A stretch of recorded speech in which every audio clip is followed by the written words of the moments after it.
Así que bueno, ahora sí, de nuevo for the record, bienvenidos a la 11ª clase de Física 2 y vamos directo a engancharnos con lo que habíamos dejado colgado.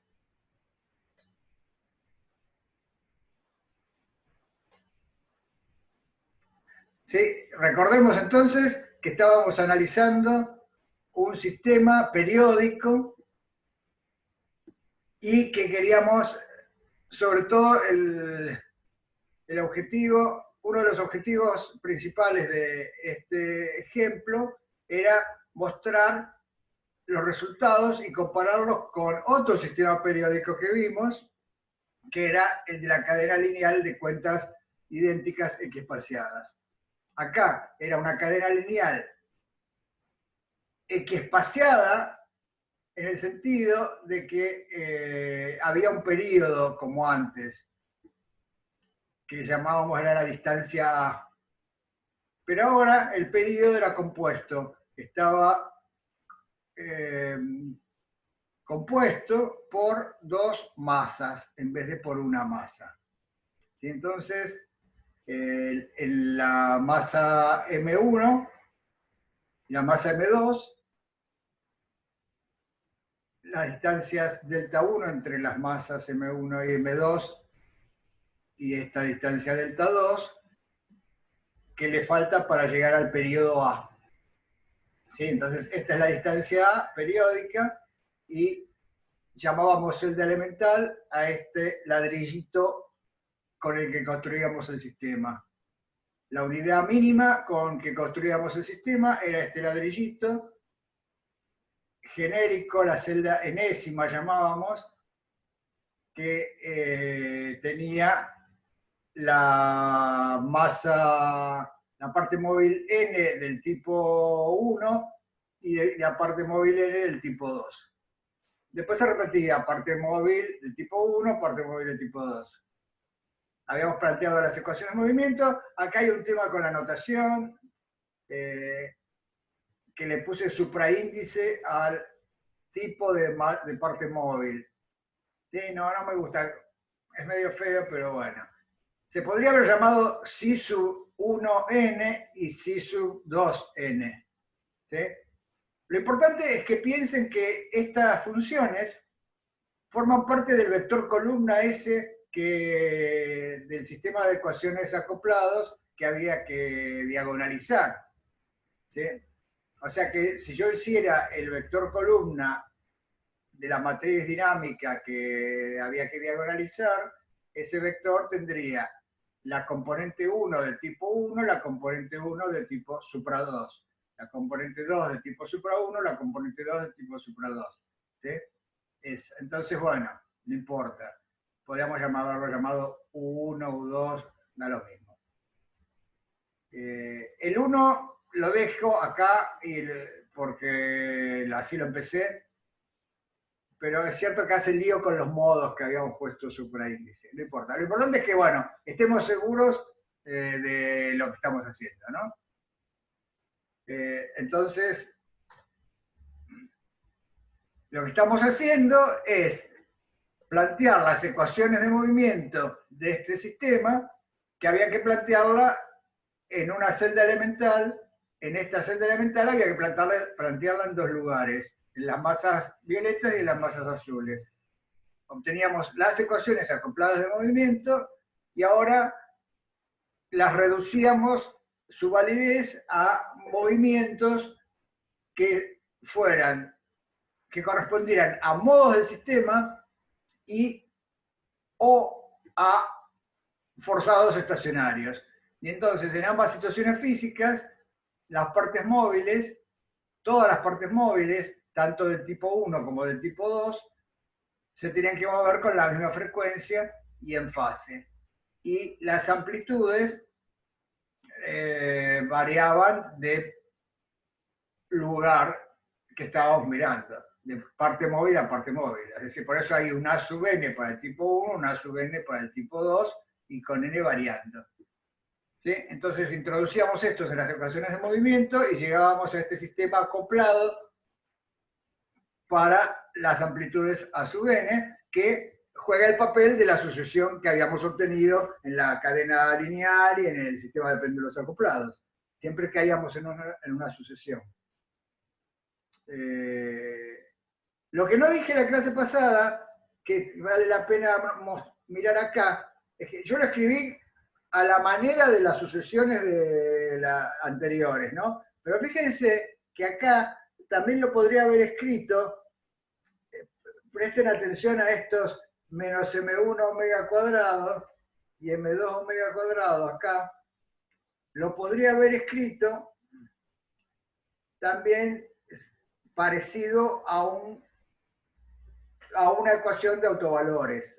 Ahora va a quedar todavía más claro, ¿no? Va a quedar más claro cuando pongamos, o sea, hasta acá no tiene nada que ver con una ecuación de autovalores, pero nosotros sabíamos que cualquier sistema también lo podíamos estudiar los modos resolviendo una ecuación de autovalores, y el forzado estacionario también. Bueno, los elementos de la sucesión, los a sub n, supra 1 y los supra 2, igual que antes, entonces tenían que ser una combinación de senos y cosenos de la variable que identificaba a la parte móvil, ya sea n, y otra cosa que no dijimos la clase pasada es que este n hace referencia a la celda, ¿no? A cada celda. ¿Sí? Entonces, fíjense que si yo quisiera reemplazar la etiqueta n por la etiqueta x, ¿sí? El n también lo podría poner como, el x también lo podría poner como n por a, igual que habíamos hecho en los ejemplos anteriores. ¿Sí? Por ejemplo, cuando pasábamos al continuo, nos convenía escribir x como n por a. Acá no lo hicimos, pero se podría escribir. ¿Sí? Entonces acá, y si lo hiciéramos así, esto lo digo por la interpretación del θ mayúscula, si escribiéramos el x en términos de x y x pusiéramos n por a, para tener n por a en el argumento de los senos y los cosenos, tendría que dividir y multiplicar por a. Entonces, si acá me quedara x, acá me quedaría θ sobre a. Es decir, que θ sobre a jugaría el papel del k en la soga o en todos los sistemas continuos. ¿Sí? O sea, esto es lo que tiende al θ sobre a, tiende al papel de k. ¿Sí? Nada. Entonces, bueno, ahora fíjense que el trabajo es meter esta propuesta para la sucesión, para las sucesiones, ponerla acá. Y entonces habría que calcular el a sub n menos 1, el a sub n más 1, supra 1, supra 2, mezclarlo. Bueno, esta propuesta, ¿sí?, es fea. Se puede trabajar, uno si es paciente y prolijo, va a hacer las cuentas bien, pero en vez de elegir este camino, nosotros decidimos elegir un camino haciendo un razonamiento de que los senos y los cosenos de n por θ, tanto los senos como los cosenos, eran combinaciones de exponenciales imaginarias. Y entonces, también esta propuesta es completamente equivalente a otra en la que ponga amplitudes supra 1 y amplitudes supra 1 que combinan exponenciales imaginarias del tipo e a la n θ y e a la menos i n θ. ¿Sí? Y lo mismo con amplitudes supra 2 que combinan exponenciales imaginarias e a la i n θ y e a la menos i n θ. Entonces, este es el camino que vamos a usar y este es el camino que muchas veces conviene hacer cuando uno entiende lo que está haciendo, ¿no? Porque recordemos que siempre era, no había nada imaginario acá. ¿Sí? Lo de poner algo complejo es un artilugio porque la parte real de E a la I n tita, ¿sí? Es el coseno, y también porque los senos y cosenos se pueden escribir como combinación de estas exponenciales imaginarias. Bueno, y también como mezclar estas dos también podía ser difícil, dijimos, primero estudiemos una. Primero estudiemos la de E a la I n tita. Y entonces alguien hizo notar que, claro, nos podemos estar perdiendo soluciones. Entonces, el plan que hicimos la clase pasada es decir, bueno, probemos con E a la I n tita y después con E a la menos I n tita. Si las dos satisfacen, son solución, el tipo de solución que me dé con el E a la I n tita y el E a la menos I n tita,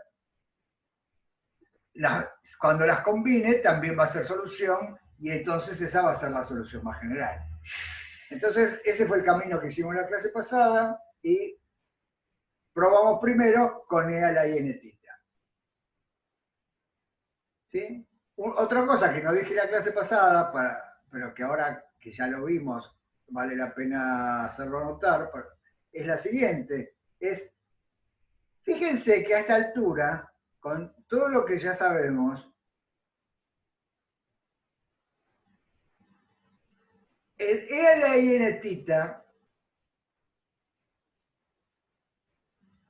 cuando lo combine con el coseno de omega t, que también lo podría pensar como un E a la I omega t y un E a la menos I omega t, el E a la I n tita y el E a la menos I n tita, combinados con los cosenos pensados de una manera compleja, ¿con qué tienen que ver?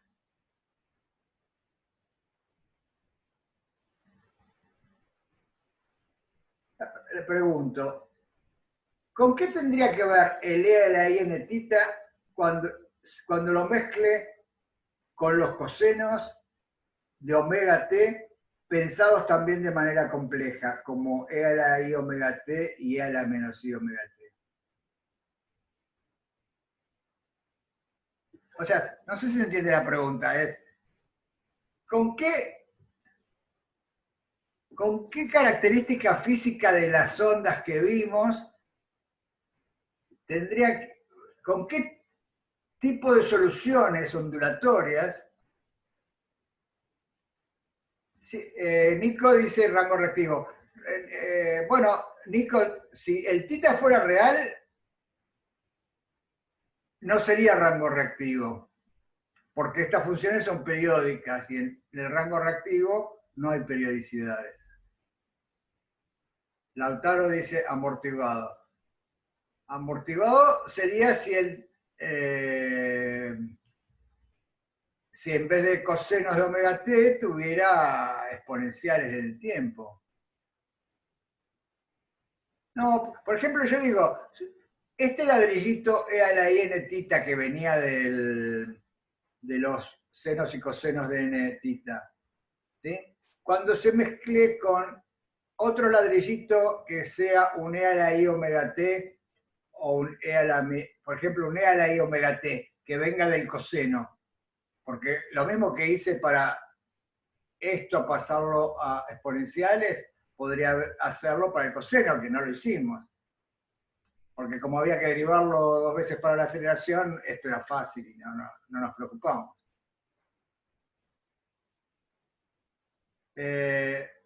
O sea, si yo mezclara un E a la I n tita con un E a la I omega t, ¿sí? Y el E a la I n tita dijimos que tenía que ver con un E a la I kx, ¿no? O sea, si yo mezclara un E a la I kx con un E a la I omega t o un E a la menos I omega t, ¿con qué tipo de comportamiento ondulatorio tendría que ver esas soluciones?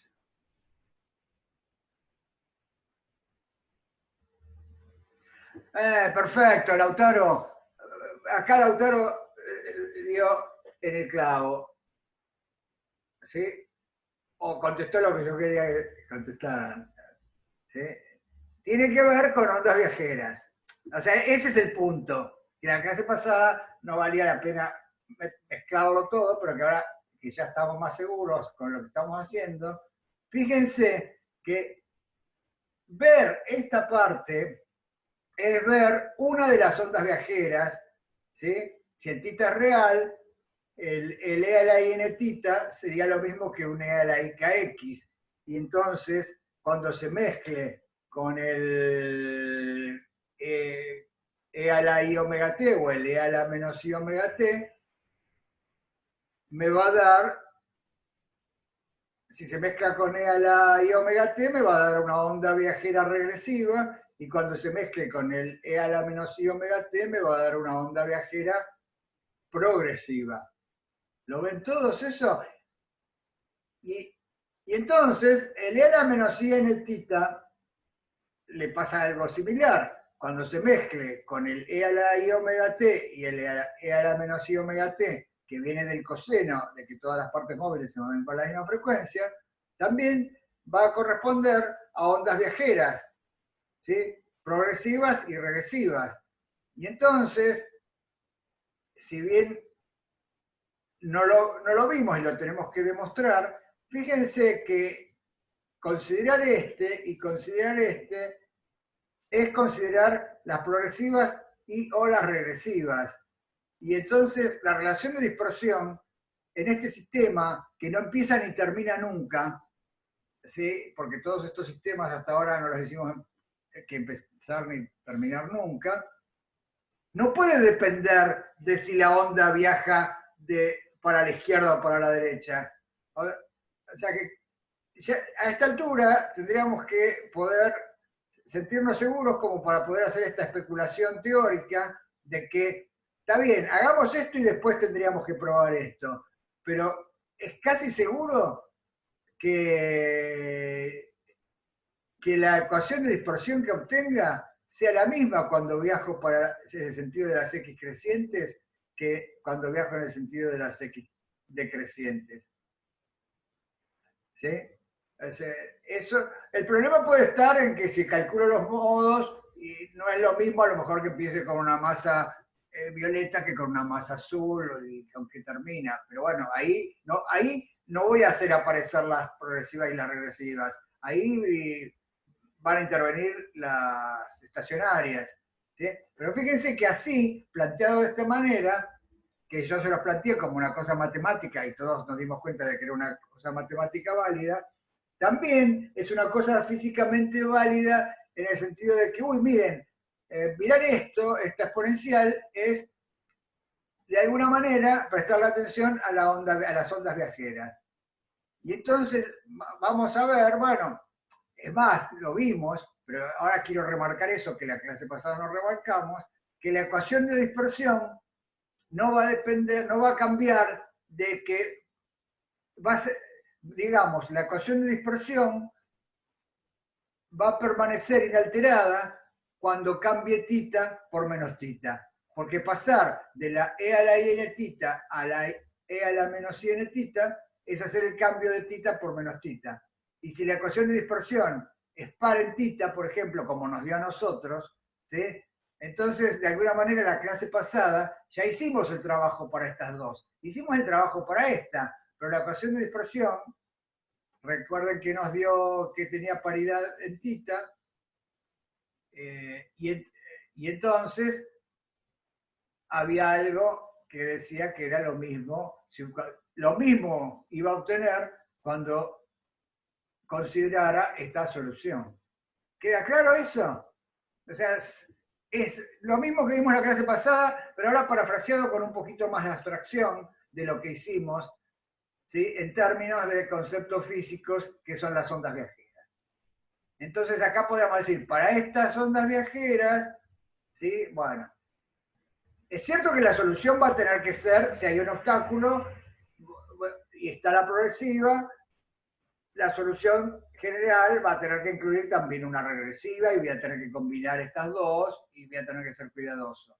Pero, pero bueno,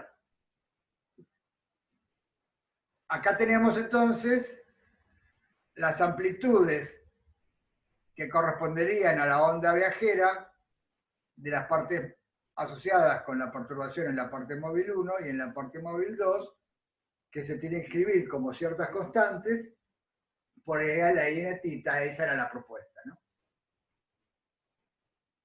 Y entonces, claro, esto lo escribí, ¿por qué puse esta fórmula acá, que ya era de antes? Es porque simplemente que estos cosenos, ¿sí? Piénsenlos también como E a la I omega t y E a la menos I omega t. Y entonces ahí queda claro el armado de que acá tenemos combinaciones de ondas viajeras. ¿Sí? Bueno. Entonces, cuando metemos esta propuesta en el sistema de ecuaciones que venía en las sucesiones, en el sistema de sucesiones, llegamos, y acá sí llegamos a un par de ecuaciones homogéneas acopladas para las variables U supra 1 y U supra 2. ¿Sí? Estas U supra 1 y U supra 2 juegan el papel de alguna manera de los B supra 1, B supra 2, C supra 1 y C supra 2. Claro, y acá en términos de el U supra 1 y el U supra 2, fíjense que acá sí queda clarísimo que tenemos el problema de autovalores, porque me quedó así, de estas pintas, yo lo escribí así, pero también podría haber aislado este término en la primera ecuación, el que tiene m1 omega cuadrado, y este otro término en la segunda ecuación, y haber escrito una matriz por el vector columna U supra 1, U supra 2, igual a omega cuadrado por un vector columna U supra 1, U supra 2. ¿Sí? Como un problema de autovalores. Fíjense que visto así como problema de autovalores, entonces, en un problema de modos, lo que no tenemos es la frecuencia omega cuadrado, que saldrá como los autovalores. Y lo que no tenemos son los U supra 1 y U supra 2, que saldrá como el autovector. ¿Sí? Es decir, que de alguna manera U supra 1, U supra 2, hasta acá no tiene su energía fija, porque corresponde tanto al problema de modos, donde la energía la fijará la perturbación incidente, como al problema forzado estacionario, donde la energía la fijará la intensidad, la potencia que está entregando la fuerza impulsora. Bueno, entonces, al resolver más allá de las interpretaciones, porque en este repaso lo que estoy cambiando son las interpretaciones, pido que el determinante de este sistema sea 0, eso ya es lo de siempre, y obtengo, y hasta acá habíamos llegado, y obtengo una ecuación bicuadrática para la frecuencia en función de θ. Es decir, para la relación de dispersión.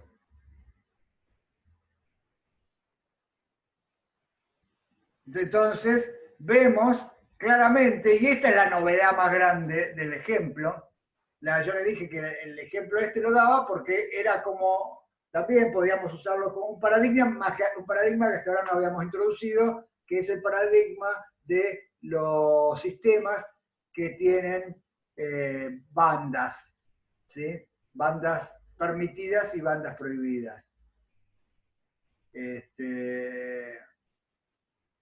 Y hay un montón de materiales con estructura de bandas. Y acá aparece este material con estructuras de bandas. Y esas bandas es una región que separa a las ramas de la función de la relación de dispersión. Entonces acá claramente se ve que la relación de dispersión tiene dos ramas. ¿Sí? Una asociada con el signo más de la bicuadrática y otra asociada con el signo menos de la bicuadrática. ¿Sí? Y por último voy a mostrar... acá hay un error.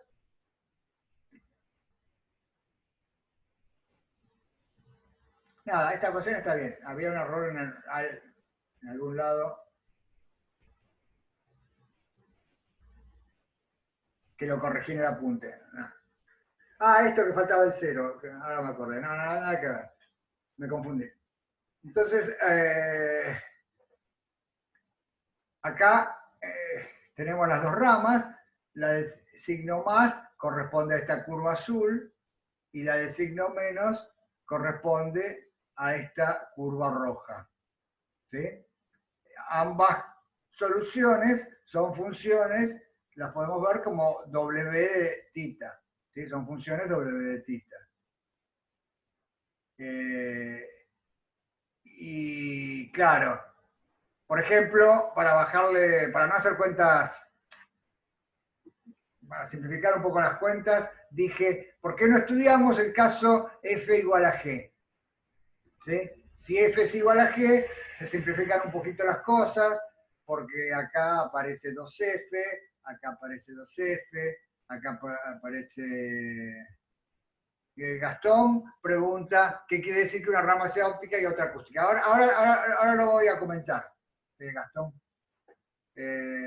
Sí, son nombres que tienen que ver con los comportamientos que vamos a observar en estas ramas. Que esto sí ya no lo vimos la clase pasada. Entonces, para F igual a G, calculemos el máximo de la rama con más, ¿sí? El máximo de la rama con más ocurre en tita igual a 0. Y en tita igual a 0, el máximo...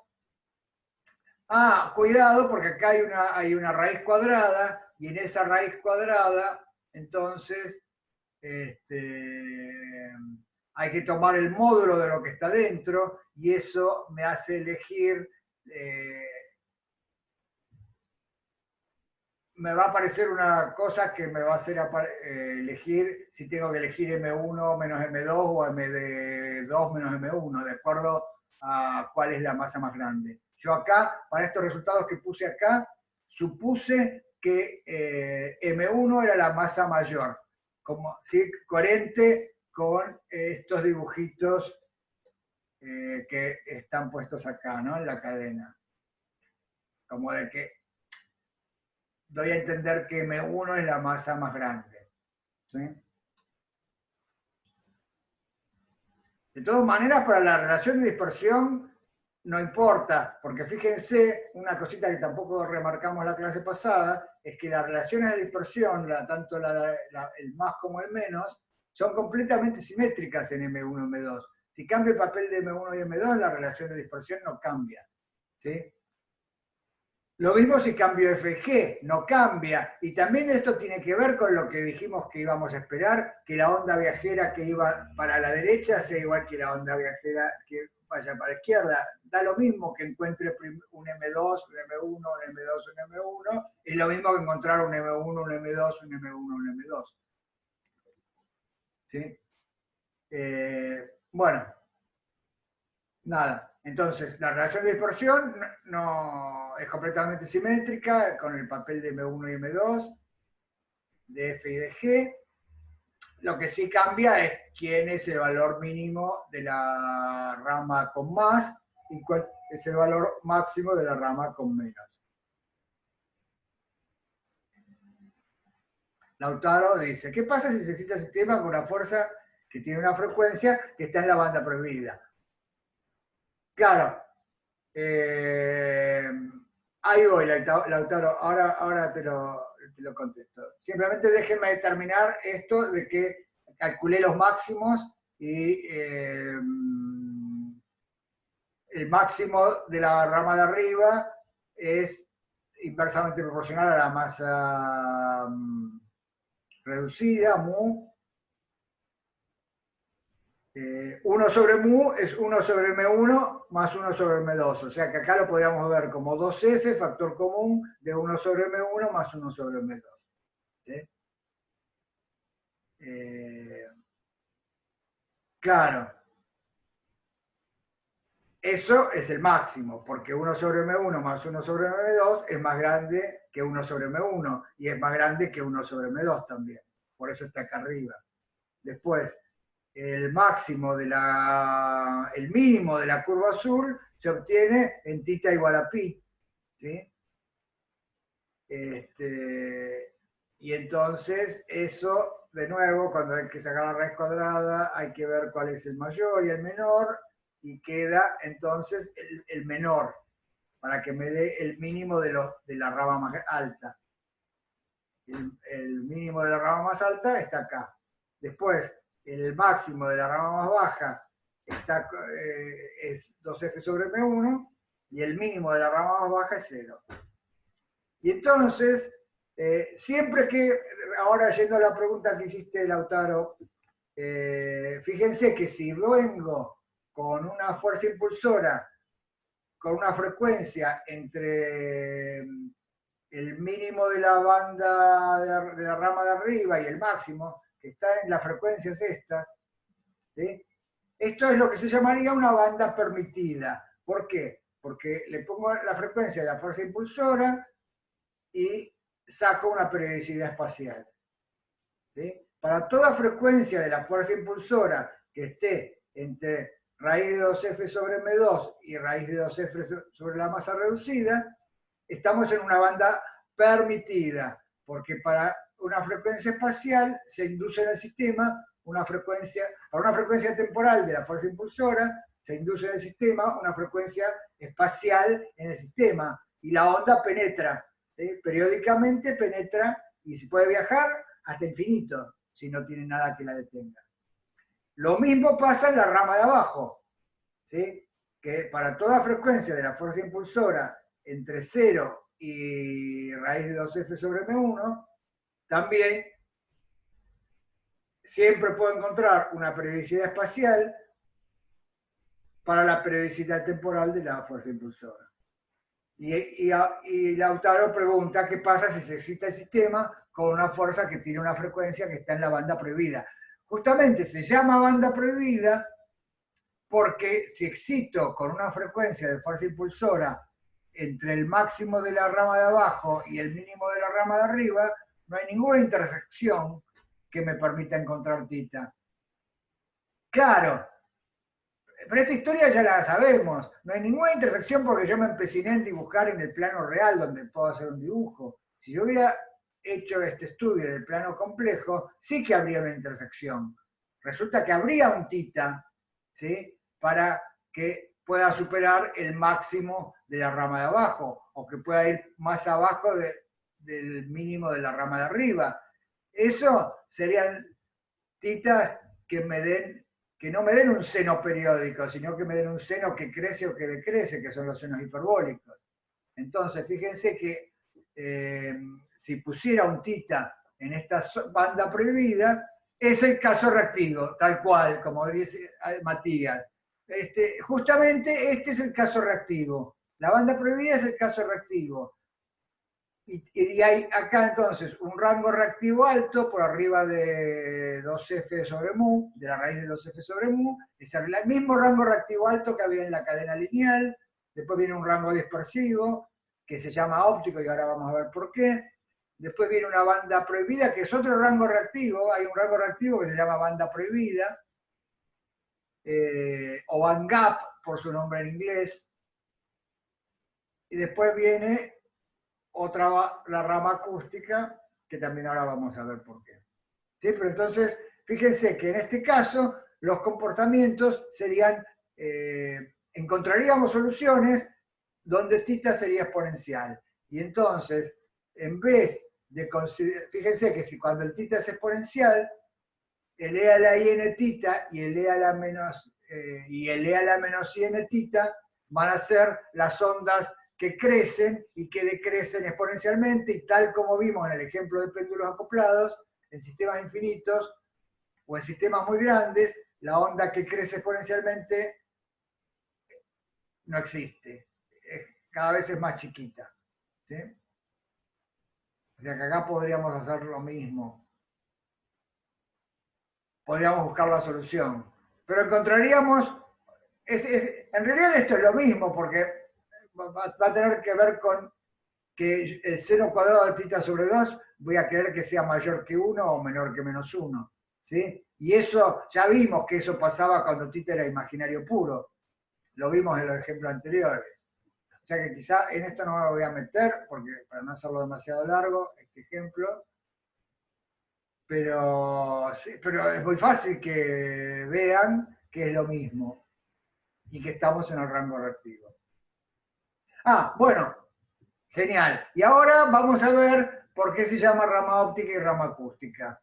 ¿Sí? Les adelanto que se llama rama acústica porque para longitudes de onda grandes, o sea, para periodos espaciales grandes, es decir, para titas chicos, la oscilación que se produce acá, la longitudinal,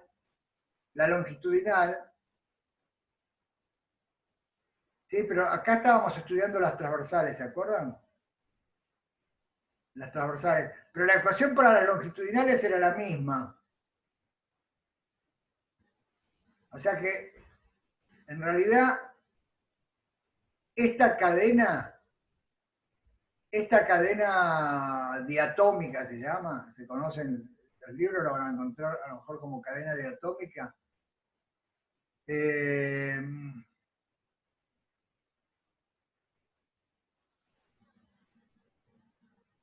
Esta cadena diatómica tiene en realidad muchos modos. ¿Sí? Esto que encontramos acá de la rama, de las dos ramas, son para las oscilaciones transversales así, las que están en el plano de dibujo. Después, si esto fuera un sólido realmente, hay muchos sólidos que se pueden, que los sólidos son tridimensionales, pero muchos cristales que para ciertas propagaciones se pueden considerar como sistemas unidimensionales. O sea, muchísimos, por ejemplo, el cloruro de sodio, estructuras como esas, se pueden considerar como unidimensionales para ciertas propagaciones de la onda, de la perturbación, pero fíjense que hay perturbaciones verticales, ¿sí? Que serían transversales, perturbaciones perpendiculares al dibujo, que serían transversales también, y perturbaciones longitudinales, que no las dibujé acá, que serían en esta dirección.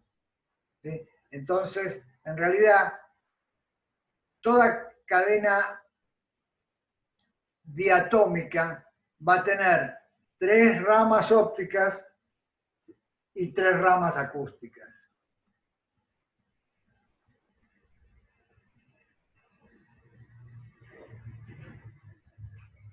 Dos ramas ópticas transversales y una rama óptica longitudinal. Y lo mismo con las acústicas. 2 ramas acústicas transversales y una rama acústica longitudinal.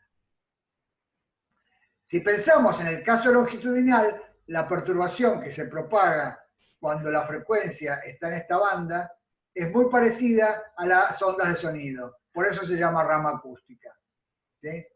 En cambio, las perturbaciones que se producen acá, en la rama de arriba, generan una característica que hace que se puedan acoplar con ondas electromagnéticas. Y entonces hay ondas electromagnéticas que pueden excitar de manera resonante. O sea, aunque parezca rarísimo que estas cosas mecánicas tengan que ver con cosas electromagnéticas, eso sucede porque en la realidad, si estos son átomos, los átomos tienen carga eléctrica. Los átomos tienen un núcleo con carga positiva y una nube electrónica con carga negativa. Y entonces, de acuerdo a cómo sea el movimiento de esas cargas, se pueden generar distribuciones que se acoplan con los campos eléctricos de la luz o de la radiación. Y entonces resulta que las frecuencias de resonancia para los átomos, ¿sí?, que corresponden a la rama óptica, tienen que ver con frecuencias que están en el infrarrojo más o menos, y entonces resulta que se puede hacer resonancias en el infrarrojo. Nada, todavía no se ve, solo esto es una respuesta de por qué se llama rama óptica. Se llama rama óptica porque las perturbaciones que se pueden originar en la rama de arriba se pueden acoplar con luz, en particular con radiación infrarroja. En cambio, las perturbaciones que se pueden producir en la rama de abajo se parecen más a las ondas de sonido y no se da esas distribuciones de carga que acoplan con la radiación. ¿Sí? Esto es, por ahora tómenlo. Acá Matías, pues acá no había visto, Matías pregunta, en el caso de reactivo por la simetría, me parece que ya, no sé si ya pasó esto, Matías.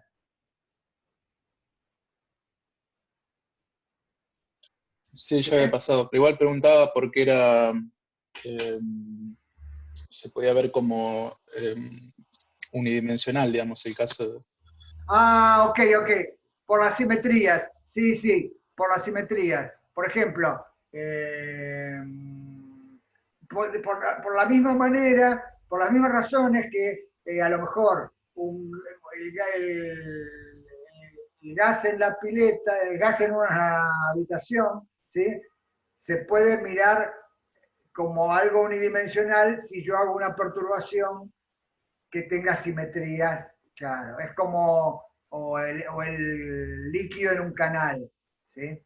Si hago una perturbación que está en la dirección del canal, lo puedo considerar como unidimensional, o los tubos que están viendo en la práctica, ¿sí?, que si bien no son realmente unidimensionales, se puede considerar como unidimensionales. Sí, o sea, era eso. No lo había visto en el momento y ahora lo veo en el chat, Matías. Bueno, nada, entonces ahora para ver un poquito más de esto, fíjense que hay que ver lo que no vimos, que son los autovectores en realidad de este problema.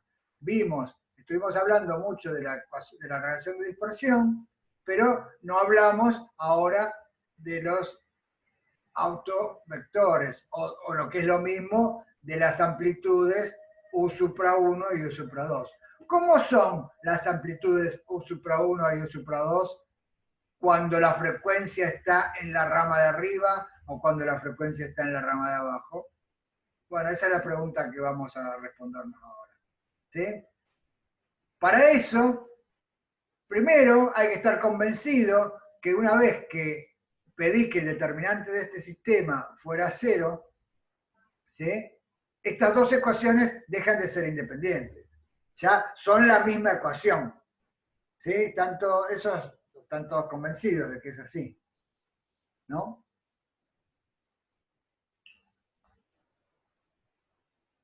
O sea, estas dos ecuaciones pasan a ser una sola. Entonces,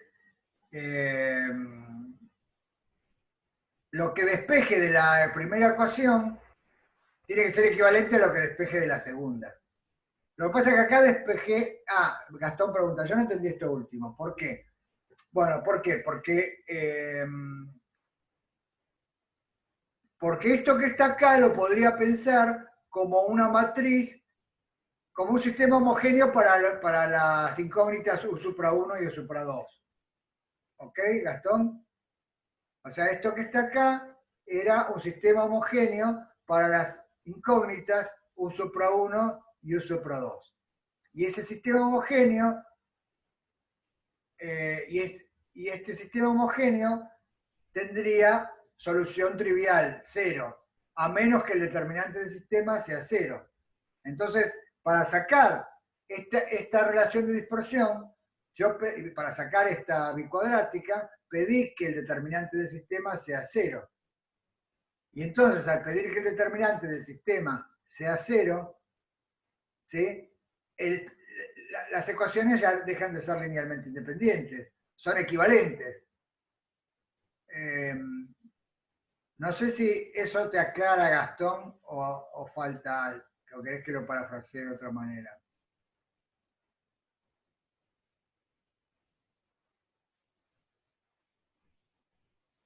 O sea, si yo tenía dos ecuaciones,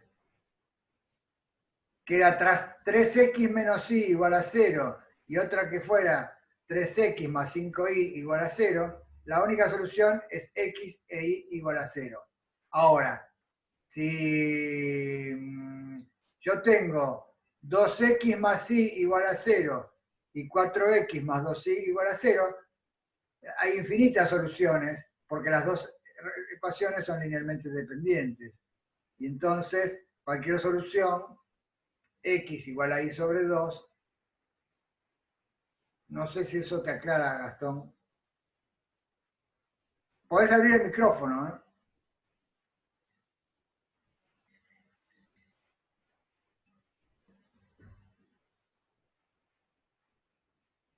Claro, estoy buscando que sea linealmente, estoy buscando que el sistema sea linealmente dependiente, no independiente. El sistema en general es linealmente independiente.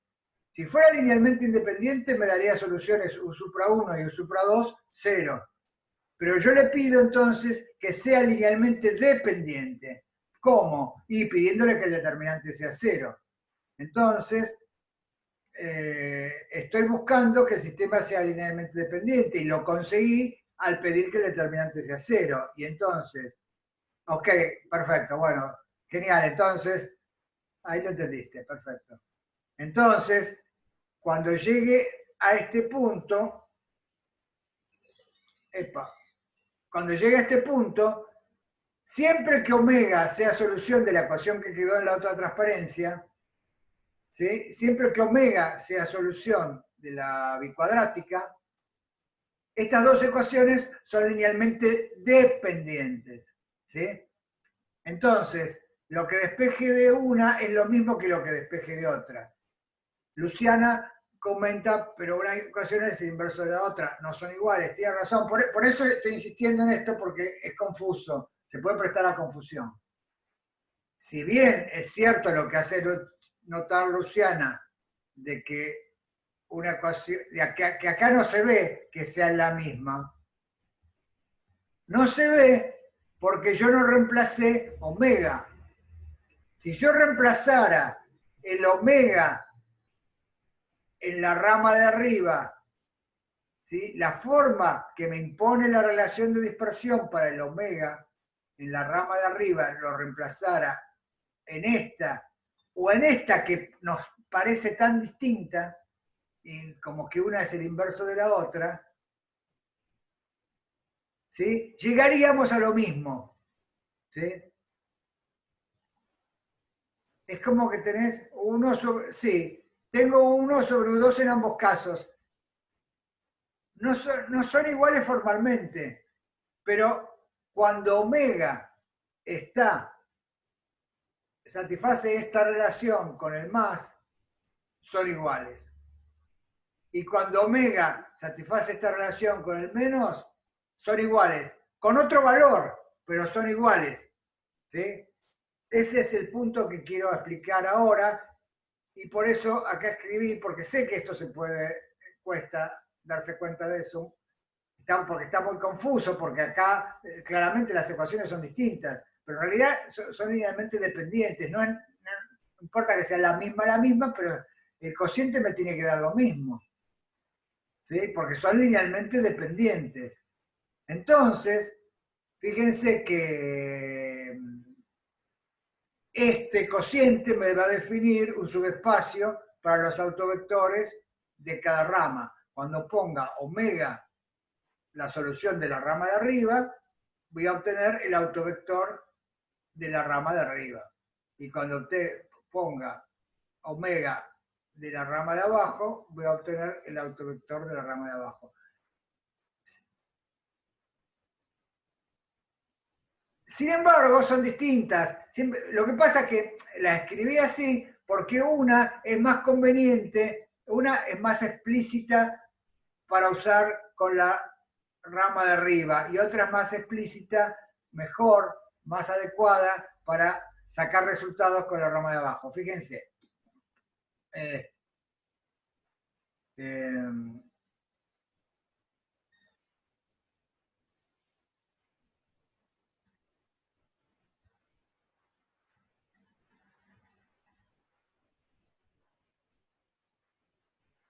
Bueno, se ven los dos, ¿no?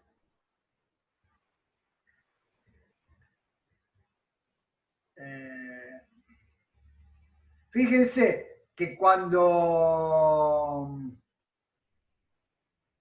Nada, de acá vamos a analizar, digo, por ejemplo, esta está servida para analizar, que es esta, ¿sí? Por ejemplo, esta está servida para analizar qué pasa cuando la frecuencia es menor que 2f sobre m1, que es el máximo de la rama de abajo, ¿sí?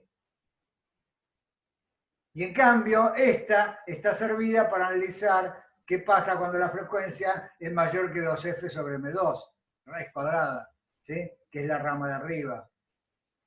Sin embargo, estas dos son la misma, ¿sí? Esta está mejor para analizar lo que pasa en la rama de abajo y esta está mejor para analizar lo que pasa en la rama de arriba. Sin embargo, cuando la frecuencia está sacada de una rama, estas dos son la misma y me da los autovectores, es decir, me da el comportamiento de las masas 1 y 2 en cada celda elemental.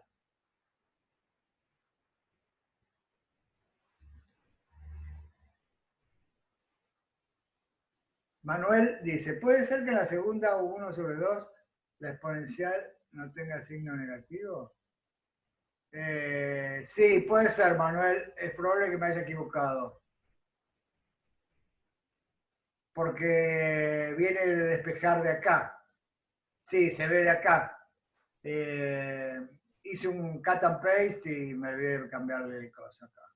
O sea que acá, porque viene de despejar de acá, U supra 1 sobre U supra 2, paso el omega cuadrado menos 2f sobre m2 está en el numerador, y el cambio de signo, porque lo pasé para el otro lado, y quedó multiplicado por e a la itita, ¿sí? Y acá me equivoqué y puse 1 a la menos itita. Gracias, Manuel. Sí, eso anótenlo. Después lo voy a corregir en el apunte, pero está mal, sí. Igual no va a cambiar mucho. Ahora vamos a ver cómo lo vamos a analizar. Entonces, bueno, hasta acá quedó alguna duda. ¿Quieren hacer un comentario? Si tienen una duda, algo que les haya quedado, porque ahora vamos a avanzar en la interpretación y si esto no está claro, no vamos a poder seguir la interpretación. O sea, acá lo importante, me sigue resultando raro, dice Manuel, que estén igualadas a lo mismo. ¿En qué sentido, Manuel, que estén igualadas a lo mismo?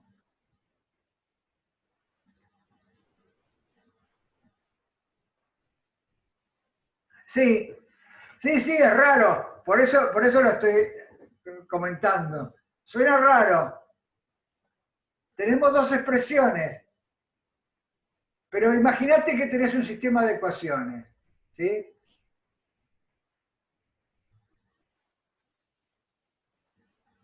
Y las dos ecuaciones son linealmente dependientes. Un sistema de dos ecuaciones con dos incógnitas homogéneo. Y las dos ecuaciones son linealmente independientes, la solución es cero.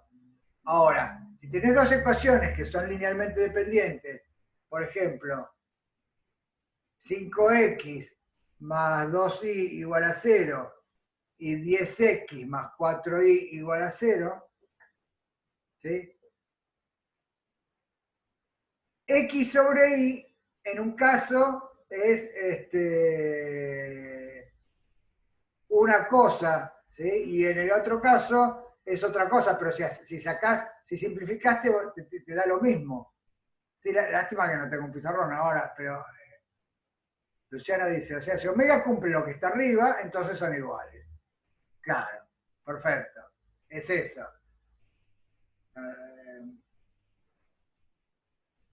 No sé, yo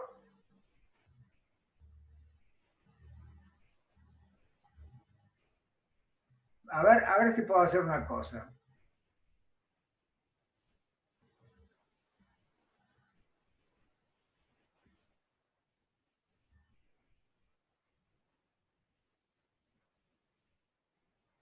Que nunca lo sé, ¿no? Si yo tuviera, por ejemplo,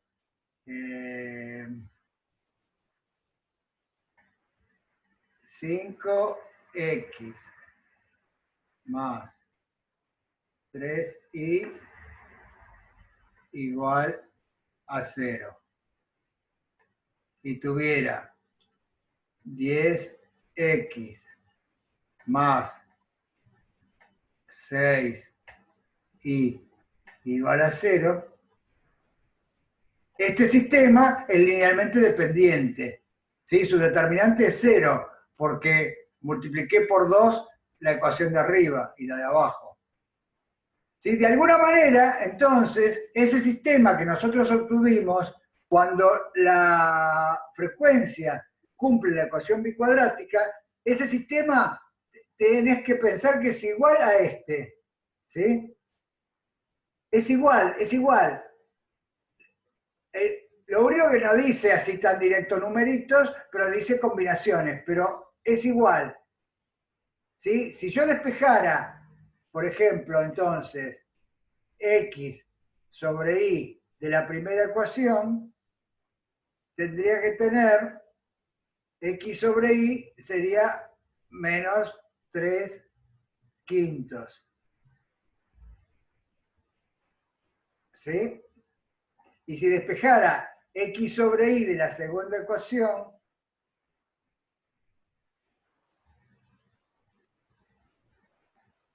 me tendría que dar menos 6 décimos.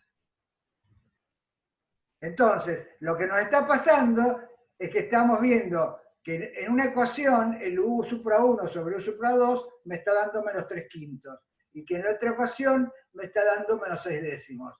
Y decimos, uy, son distintos. Y me van a decir, no, no son distintos. Si acá sacás, simplificás un 2, te va a quedar que es igual. ¿Sí? Bueno, lo mismo es lo que nos está pasando. Lo mismo es lo que nos está pasando. Entonces,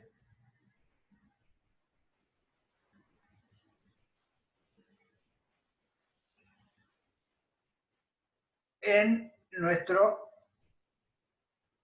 en nuestro problema de la cadena diatómica, que ahora lo perdí, que no sé dónde está.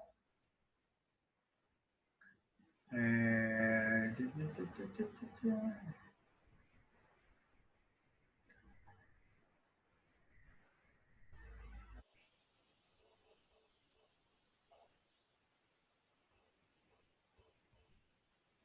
acá, acá lo encontré. Que tenía muchas ventanas abiertas y no encontraba. Listo. O sea, ¿se entendió entonces, Manuel? Perfecto. Bueno, o sea, esto ahora es lo mismo que lo que escribí en el pizarrón recién. Tenemos x sobre y calculado de dos maneras distintas, pero que son linealmente dependientes. En el ejemplo que di era obvio que sacaba y simplificaba el 2 y me quedaba lo mismo. Acá no es tan obvio porque me faltaría meter todo este toda esta cosa que es más complicada, pero que se puede hacer. Si yo metiera el omega que satisface esta ecuación acá, vería que ahí es lo mismo. ¿Sí?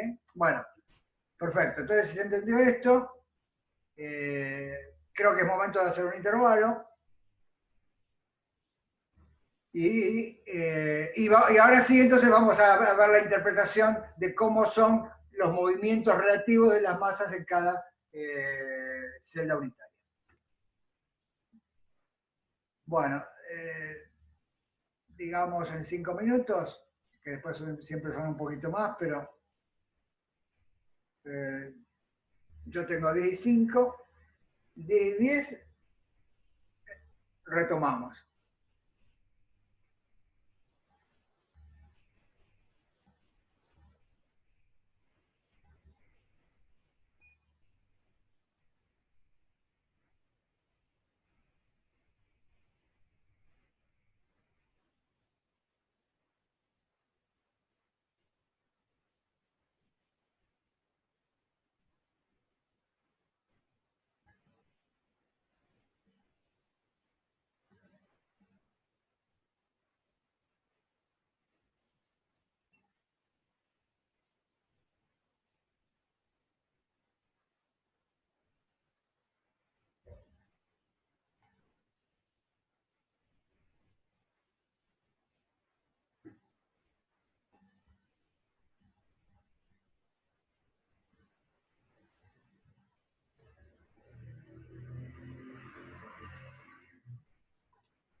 Bueno, vamos a ir retomando.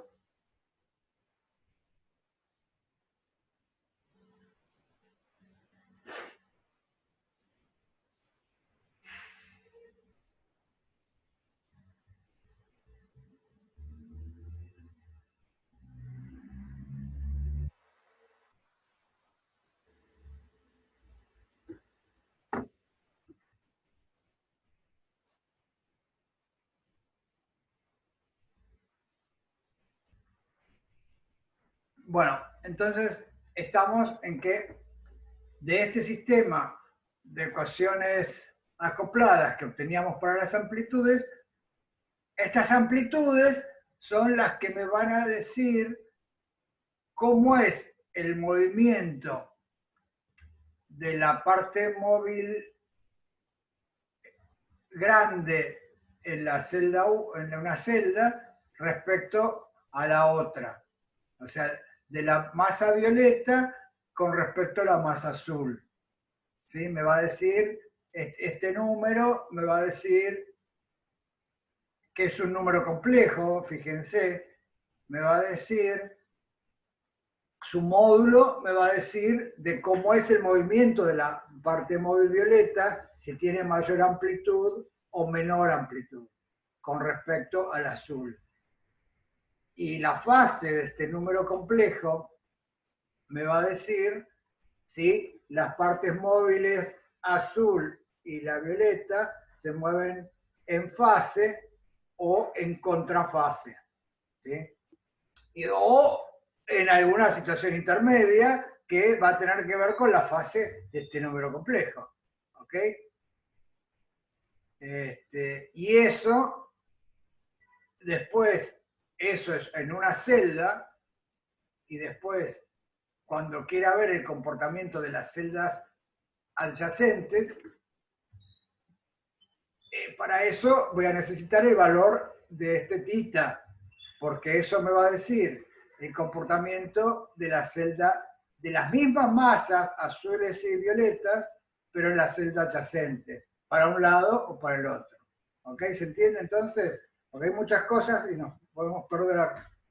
Entonces, estos autovectores que sacamos acá tienen que ver con cómo es el desplazamiento relativo de las partes móviles que componen la celda unitaria. Eso sería.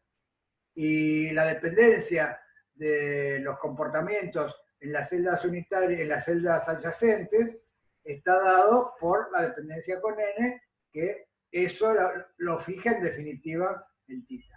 ¿Sí? Entonces estamos, si eso está claro, estamos preparados para entender qué es la física que ocurre en la rama acústica y óptica y por qué se llama acústica y óptica. Entonces, fíjense. Bueno, y primero, esta transparencia la había puesto porque, por una cosa, antes de hacer eso, me gustaría hacer notar esto, que la relación de dispersión está graficada acá, ¿sí? Y es una función, ya se veía acá, es el seno cuadrado de tita sobre 2. Entonces, poner tita o poner menos tita da lo mismo, como se ve en este gráfico que está acá, ¿sí? Donde las dos ramas son pares con respecto a su comportamiento en tita, ¿sí? Y entonces, de alguna manera, si quisiéramos, si fuéramos recalcitrantes, diríamos, uy, ahora todavía nos falta hacer el a menos i en tita, ¿sí? Pero fíjense que si cambio a hacer el e a la menos i en tita, es cambiar tita por menos tita. Entonces, ya las cuentas las tengo hechas. Si cambio tita por menos tita, sigo todas las cuentas y me van a cambiar. Acá donde dice tita va a venir menos tita, ¿sí? Pero la ecuación de dispersión va a ser lo mismo. ¿Sí? Y para lo que saqué para los autovectores también, voy a tener que cambiar el tita por menos tita. ¿Sí? Acá tenía tita y acá tenía menos tita y acá tenía tita porque hay un error. Bueno, y después acá habrá un tita y acá habrá un menos tita. Pero está todo hecho. ¿Sí? Entonces, gracias a esa simetría que se ve acá y que en definitiva la tenemos que entender como que a la onda le da lo mismo viajar para la izquierda que para la derecha, entonces estamos en condiciones de resolver cualquier problema de modos o cualquier problema de forzado estacionario. Y también de cualquier problema longitudinales o transversales. Y en un problema de modos habría que mezclar las soluciones con tita y con menos tita, claro.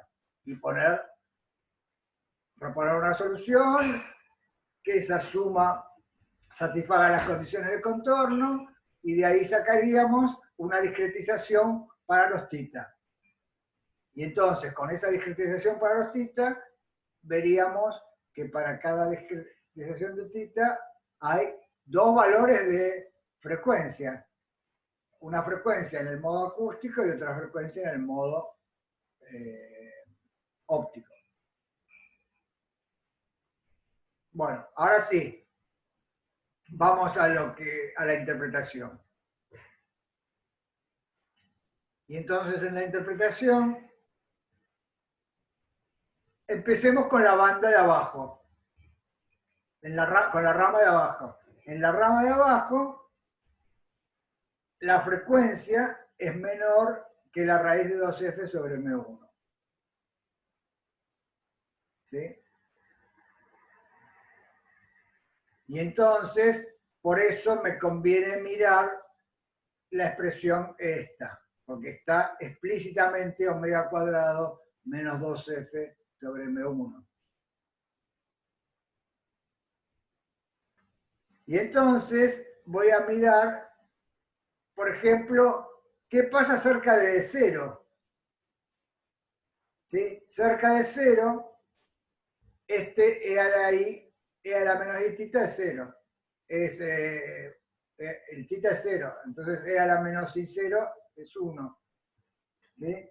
Y entonces el numerador es positivo, el denominador es negativo y hay un menos f, entonces todo este cociente es positivo. Y entonces la conclusión física es que si estoy en la rama de abajo, cerca del tita igual a 0, ambas masas de una celda unitaria están en fase. ¿Sí? Están en fase porque este cociente es positivo. Es más, ¿sí? Es positivo. ¿Sí?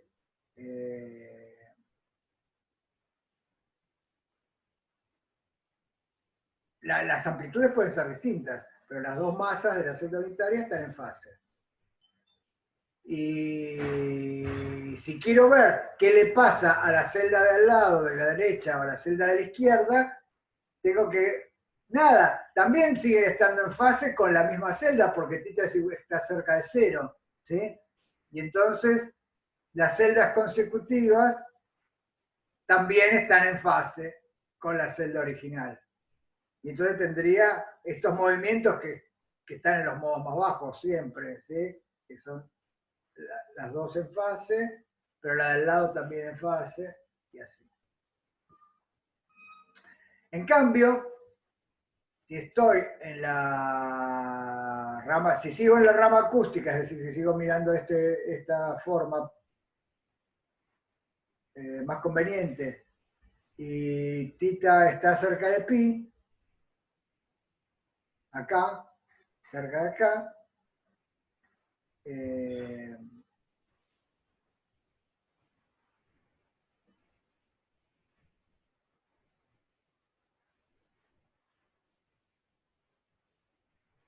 fíjense que entonces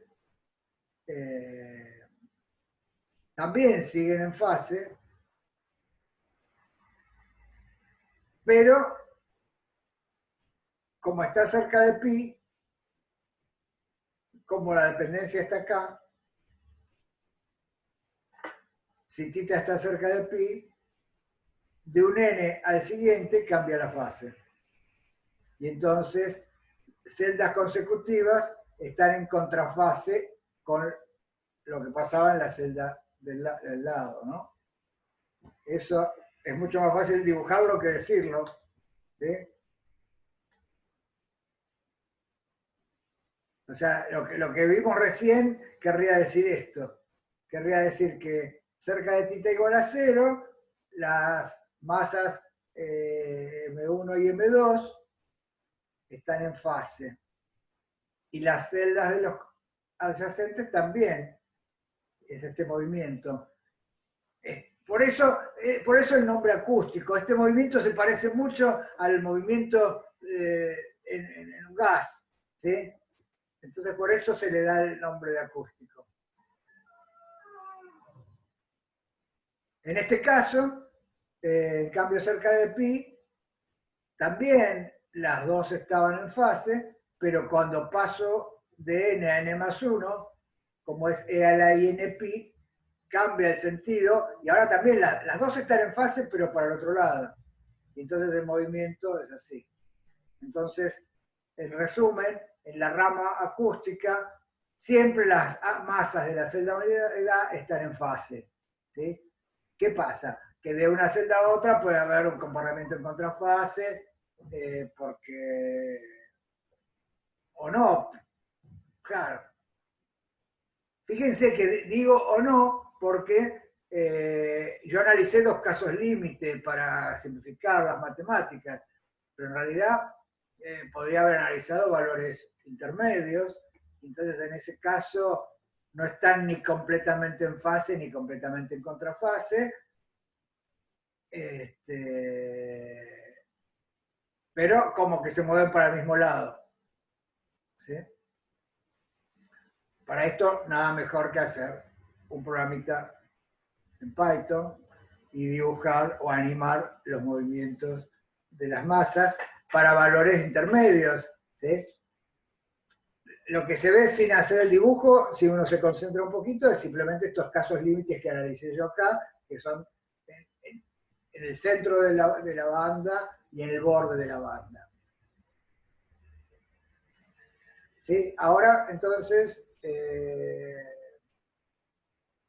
vayamos a la otra,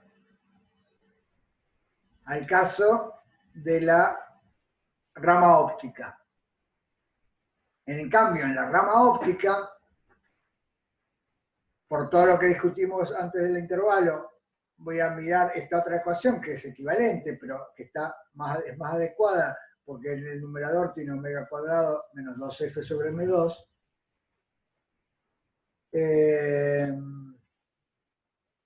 Entonces, lo mismo.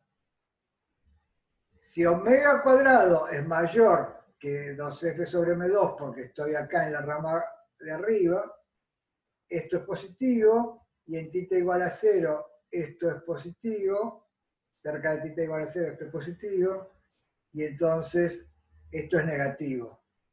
Claro, comportamiento completamente opuesto al de la banda de abajo, ¿sí? Porque en la banda de arriba, en la rama de arriba, en la celda unidad y cerca de tita igual a 0, ambas masas están en contrafase. Y están en contrafase para todas las celdas por el mismo motivo que antes, que la dependencia sea la n tita y tita es muy chiquito y entonces Claro, incluso ahora le podemos dar una vuelta de tuerca más. Es decir, el tita es muy chiquito, quiere decir que el periodo espacial es muy grande. ¿Ya? Entonces, lo que pasa en esta celda es muy parecido a lo que pasa en esta celda. Es como el primer modo de la cuerda de guitarra, ¿sí? Que tenía una longitud de onda que excedía el tamaño del sistema. La longitud de onda era 2L. ¿Sí? Entonces, el comportamiento de las masas cercanas era muy parecido. Acá pasa lo mismo. Para titas muy pequeños, quiere decir para longitudes de onda muy grandes, todas las celdas están en contrafase. A todas las celdas le pasa algo muy parecido a lo que le pasa a la celda unitaria. En cambio, si θ es igual a pi, también siguen en contrafase, ¿sí? Porque esto sigue dando negativo, pero lo que cambia es el comportamiento de celda a celda. Y entonces el dibujito es este. Si cerca de θ igual a 0, esta masa violeta va para la izquierda y la masa azul va para la derecha, y el de la celda de al lado, la violeta va para la izquierda, la azul va para la derecha, la violeta para la izquierda, la azul para la derecha. Bueno, acá puse los desplazamientos longitudinales. Es más lindo hacer los transversales también, ¿no? Se podrían hacer los transversales. Sería este para arriba y este para abajo. Este para arriba y este para abajo. Este para arriba y este para abajo. Y en cambio acá sería este para arriba y este para abajo, pero este para abajo y este para arriba. ¿Sí? Entonces, de ahí, por eso el nombre de la rama óptica. ¿Sí? Porque ahora imagínense que... Y ahora...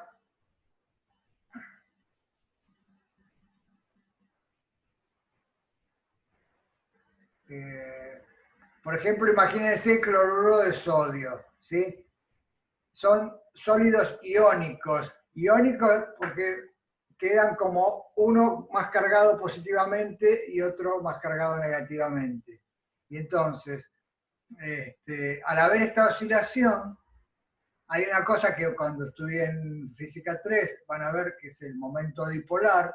Aparece un momento, se inducen unas oscilaciones de momento dipolar en estos modos de la rama óptica eh, que se acoplan con los campos eléctricos que vienen de la radiación incidente. Y entonces, como pasa en todo fenómeno de resonancia, también puede pasar que la radiación incidente excite estas oscilaciones si la frecuencia de la radiación incidente coincide con la frecuencia de estos modos. Y entonces, en esas situaciones, cuando la radiación incidente tenga la frecuencia de estos modos, se va a ver esa radiación se va a usar para mover estos átomos, y entonces la radiación se absorbe. Por eso hay materiales que absorben radiación infrarroja y otros materiales que dejan pasar la radiación infrarroja.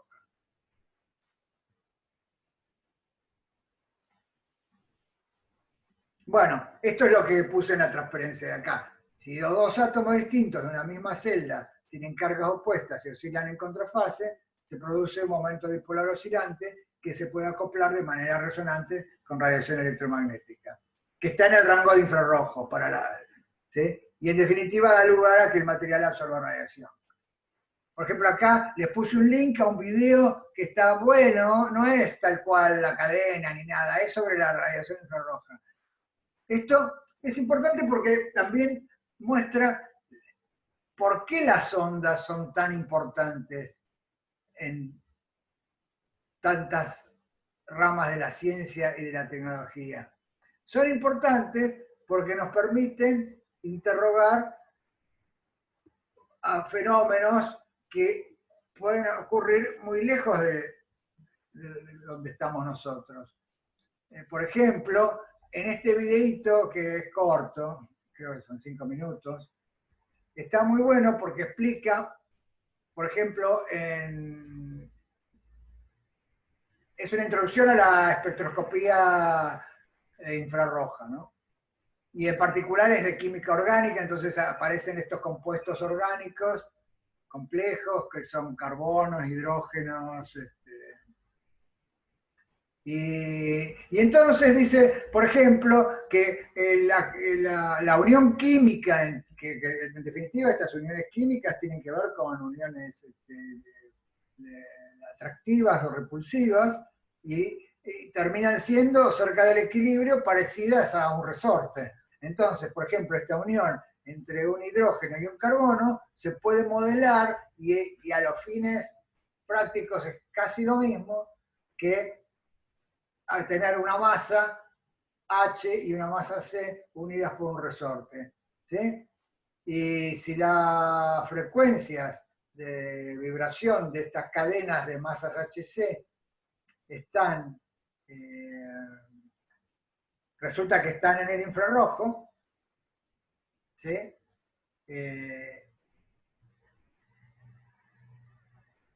Acá hay un espectro, por ejemplo, se mide cuánta radiación transmite este material, este compuesto químico, ¿sí? Se le hace pasar luz y se ve cuánto transmite, ¿sí? Por ejemplo, si transmite el 100%, pasa todo. En cambio, por acá transmite, no sé, el 10%, el 15%. O sea, transmite muy poquito. Justamente estos picos en la transmitancia, estos mínimos en la transmitancia, tienen que ver con resonancias de esta molécula. Y entonces, estudiando, midiendo estos espectros de transmisión, por ejemplo, se puede saber que este que está acá corresponde a la unión carbono-carbono y que este que está acá corresponde a la unión hidrógeno-carbono. Y entonces, y en definitiva, que todo este espectro así es como una firma de este compuesto. Y entonces, de esa manera, se puede estudiar la composición de una estrella muy lejana. ¿Sí?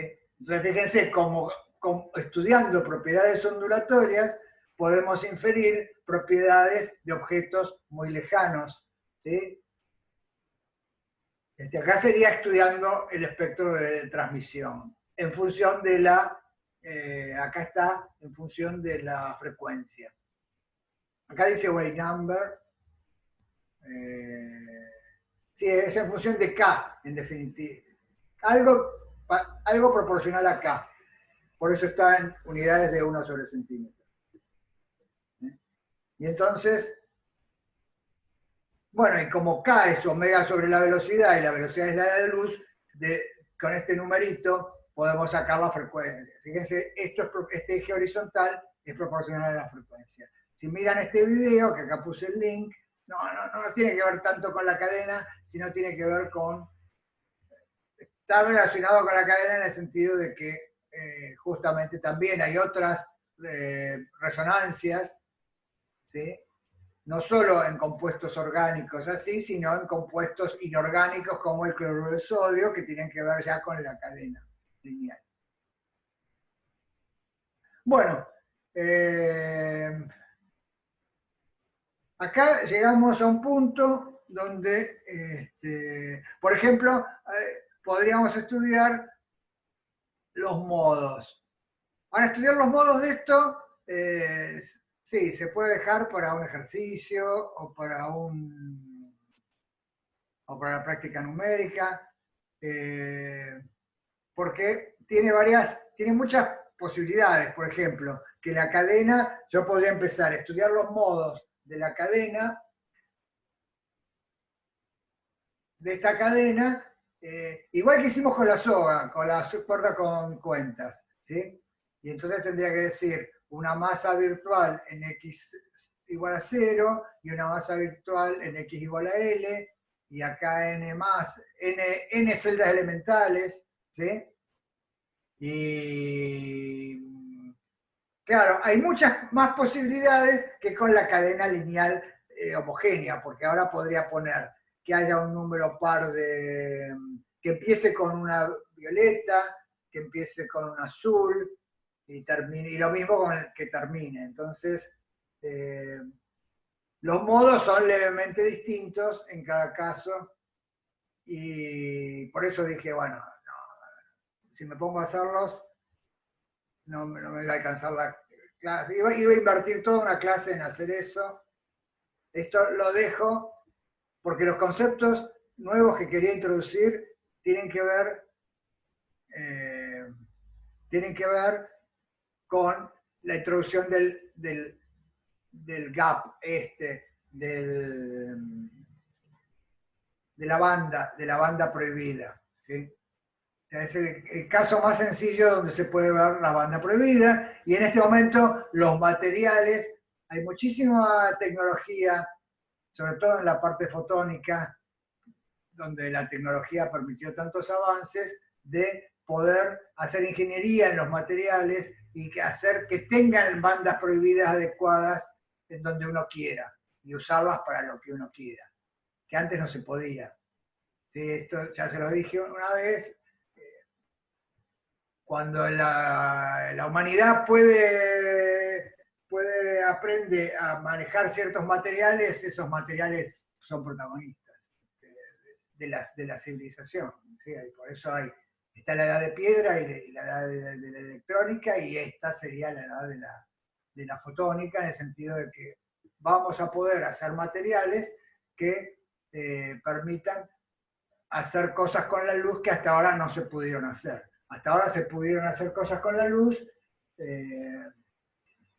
realmente muy pocas cosas, en el sentido de que, comparado con la electrónica. Por ejemplo, no hay ninguna computadora óptica. Y si hubiera una computadora óptica, como estamos moviéndonos a frecuencias mucho más altas, entonces podríamos tener frecuencias de reloj de los chips mucho más altas, y podríamos tener computadoras mucho más rápidas. Nada, bueno, esto era la motivación de este ejemplo. Bueno, no, hay una cosa que me estoy olvidando y que es muy importante para terminar de cerrar todo esto, y es una cosa que suena como rara también, y es que cuando M1 tiende a M2, ¿sí? Cuando M1 tiende a M2, fíjense que el mínimo de la banda de la rama óptica coincide con el máximo de la rama acústica, ¿sí? Y entonces uno dice, qué raro esto, ¿cómo puede ser? ¿Cómo puede ser? Si M1 es igual a M2, tendría que estar en el caso de la cadena lineal, y en el caso de la cadena lineal no tenía esta cosa azul por arriba, por más que estuviera pegada a la de abajo. ¿Sí? ¿Se dan cuenta?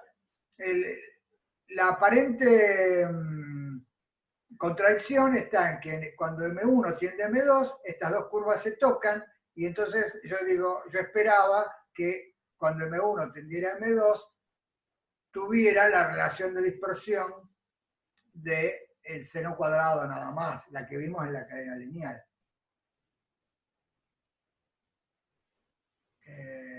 Bueno, perdón, ¿no? Pero estoy leyendo el chat ahora y veo que Gastón había comentado una cosa sobre el helio en el Sol. Es cierto, así es como se pueden descubrir elementos en las estrellas. ¿Sí? Bueno, nada, es porque recién ahora veo el chat, no lo había visto. Para cerrar un poco la clase, lo que quiero es esto, de que vean de que en el límite de M1 tendiendo a M2, las cosas parecen no cerrar porque no reproduce los resultados de antes. ¿Sí? Entonces, lo que quiero es que nos convenzamos de que sí todo cierra, porque fíjense que estamos en esta situación, ¿sí? Pero fíjense que esta situación, bueno, esto lo saqué de un gráfico que estaba A por A sobre pi, es decir, nada, ¿se acuerdan que en el caso de del seno cuadrado, que el seno cuadrado seguía para muchos valores de tita, pero habíamos visto que lo que pasaba para valores de tita mayores que pi era el mismo comportamiento físico que para valores de tita menores que pi. Y entonces no eran modos nuevos. Bueno, acá, en esta rama óptica y esta rama acústica, podríamos intentar hacer lo mismo, pasarnos de pi, de tita igual a pi, que sería este 1 que está acá o este menos 1 que está acá, y ampliarlo hasta 2pi. ¿Sí? Y entonces, en vez de poner esta rama óptica acá, podría poner la parte, como esto es periódico, ¿sí? Podría poner la parte que va de pi a 2pi, de esto, pegarlo acá. ¿Sí? Esta parte es este pedacito, lo pego acá, ¿sí? Porque la función es periódica, no lo pego, es la función periódica que vendría acá, y esto vendría acá. Y entonces, en esta situación, estudiar el límite de M1, que es lo mismo, ¿sí? Porque a unos modos los estoy considerando en esta zona y otros modos los estoy considerando en esta zona, pero son los mismos, ¿sí? Porque de acá de entre pi y 2pi eran los mismos modos. Entonces, si fuera así, fíjense que en esta cosa que parece como rebuscadísima de los pelos, pero tiene sentido porque ahí sí me cierra todo, porque fíjense que cuando M1 tiende a M2, cada vez esta zona prohibida cada vez empieza a tender a cero, porque dependía de la diferencia 1 sobre M1 menos 1 sobre M2. ¿Se acuerdan? Entonces, acá hago más parecida a las masas y el band gap es más chiquito, es más estrecho. ¿Sí? Y justo cuando M1 es igual a M2, el band gap es 0 y se pega este pedazo de la curva con este, y entonces recupero el seno cuadrado que tenía antes. ¿Cuál es la diferencia? ¿Por qué ahora llega hasta acá? Porque, claro, porque ahora la celda unitaria tiene el periodo doble que tenía antes, porque ahora hice tender M1 a M2, pero con distancias, el periodo sería delta 1 o delta 2 ahora, no sería, ¿sí? En esta notación que hicimos acá al principio del todo.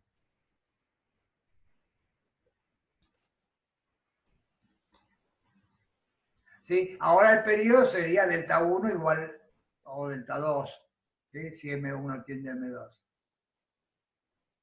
Y delta 1 tiende a delta 2, ¿no? Porque está F era igual a G, o sea, delta 1 era igual a delta 2. Entonces, bueno, esto de alguna manera cierra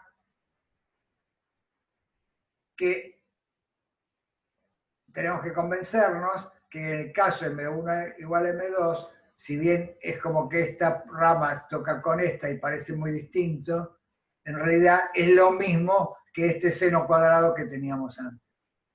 ¿Sí?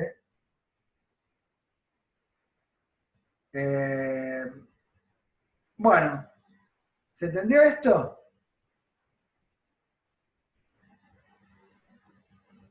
¿Quieren hacer alguna pregunta? Acá creo que abandonaría el tema. Yo primero pensaba calcular los modos, pero no, me llevaría un par de clases más. No tiene mucho sentido. Lo más importante de esto era lo de los materiales con band gaps.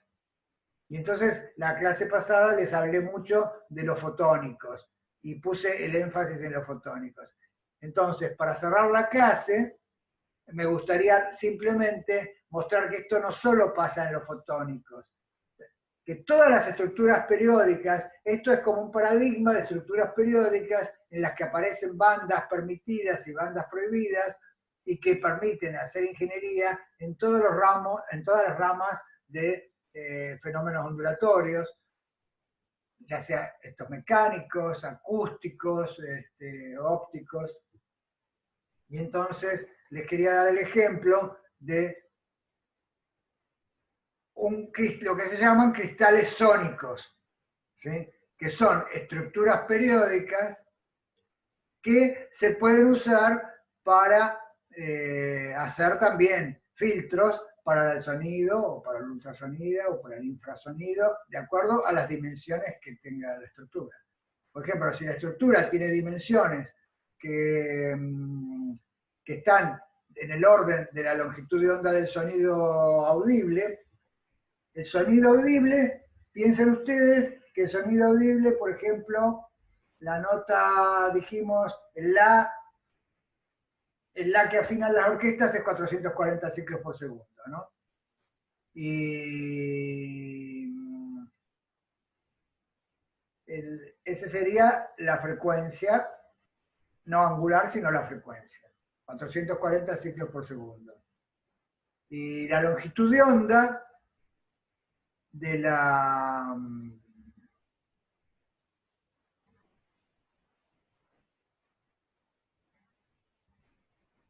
acá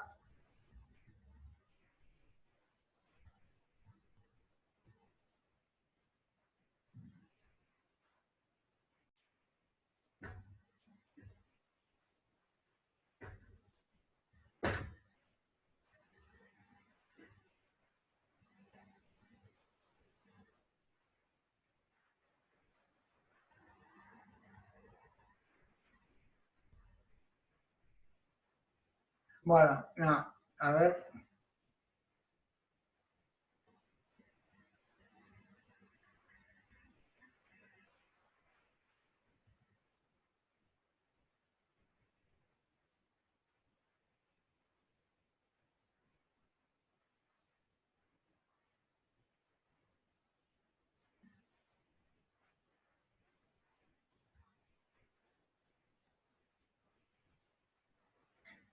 Bueno, no, lo que quería era, bueno, elegí un color horrible. K igual a omega sobre B, ¿no? Entonces, K es 2pi sobre lambda y omega es 2pi por nu. Entonces, esto diría que el 2pi se va con el 2pi, el 2pi que está acá, con el 2pi que está acá, y acá queda 1 sobre lambda, y acá queda B. ¿Sí? Entonces, lo que me queda es que lambda es igual a B sobre nu. No es la frecuencia, ¿no? O sea que entonces no, lo que quería era que vieran, que fíjense que, por ejemplo, para el sonido, la velocidad del sonido, 300 y pico metros por segundo, dividido la frecuencia audible, una frecuencia audible, dijimos el La es 440 ciclos por segundo, y esto está medido en 300 y pico metros por segundo. O sea que este número me da del orden de 1, de 1 metro. O sea que lambda para el sonido, por ejemplo, es como del orden de 1 metro, la longitud de onda del sonido. ¿Sí? Entonces, lo que ahora, esos se lo quería mostrar, es porque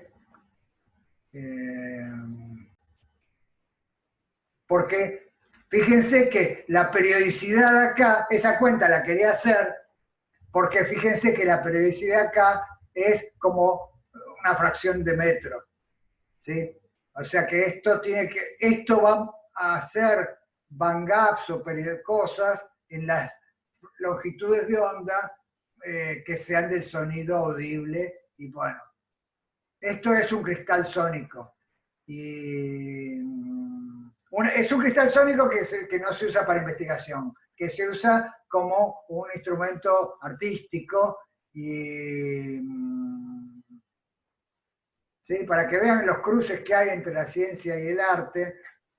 Esto se usó como un instrumento artístico para hacer una sala que, si se pueden configurar las posiciones de estos pilotes, ¿sí? De estas varillas, se puede cambiar también las frecuencias esas de los band gaps y se pueden lograr un montón de efectos, y entonces es una sala en la que los ejecutantes pueden interactuar con la sala. ¿No? Y es una sala basada en un cristal sónico. ¿Sí? La idea que está atrás es un cristal sónico. De hecho, la persona, acá trabajó un músico y trabajó un físico, una persona especialista en acústica, ¿sí? Y que trabajó mucho tiempo en cristales fonónicos, en cristales sónicos. Entonces, para cerrar la clase, con un ejemplo distinto al de la clase pasada, les quería mostrar esto.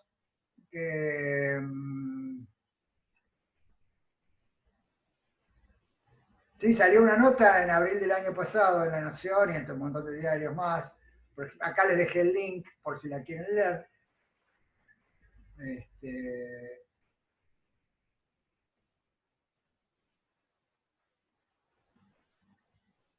Sí, dentro de todo está bastante bien escrita la nota.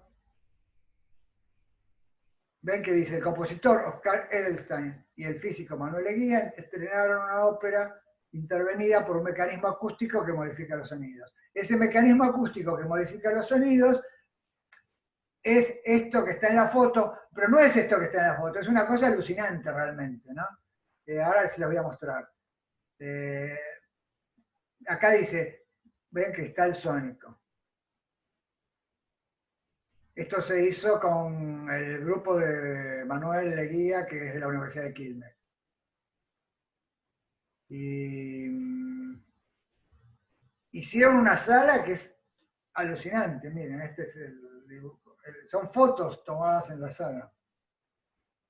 ¿Ven? Entonces acá hay estructuras que se parecen, o sea, entran en el arquetipo ese de M1, M2, M1, M2. ¿Ven? Tenemos, pero claro, son tridimensionales. Y entonces la sala tiene muchas de esas estructuras que son reconfigurables y se pueden hacer que giren, que cambie la periodicidad, que cambie la geometría. La geometría es la misma siempre, pero puede rotar dentro de cada uno. Y entonces, es una sala como... Es un teatro basado en el cristal sónico, y se llama Sala Cristal Sónico, y hay un link.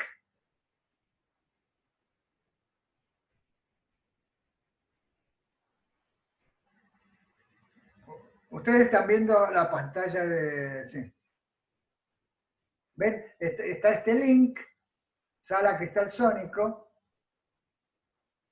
que, digamos, lo que tiene diferente de las salas comunes es que no hay un lugar especial para escuchar, porque a veces escuchará mejor el que está por acá y a veces escuchará otra cosa. No es ni mejor ni peor tampoco, es distinto. Esto es toda una experimentación musical, ¿no? Acá están las estructuras, ¿ven?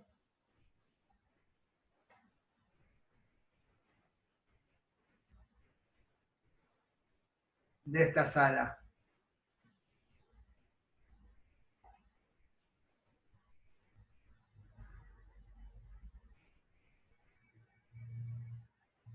Es un grupo de la Universidad de Quilmes que trabajan en acústica. Nada, bueno, entonces terminamos la clase acá con este ejemplo de otra estructura periódica que para una onda distinta a la luz, para los cristales sónicos. Péguenle un vistazo, esta página está muy linda por las cosas que hicieron. Y porque aplica a esto de los backups que vimos en las clases pasadas y la de hoy.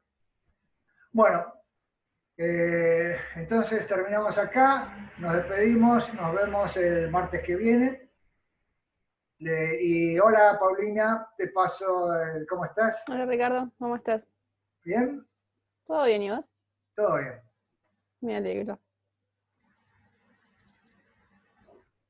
Te voy a pasar el control. El host, dale.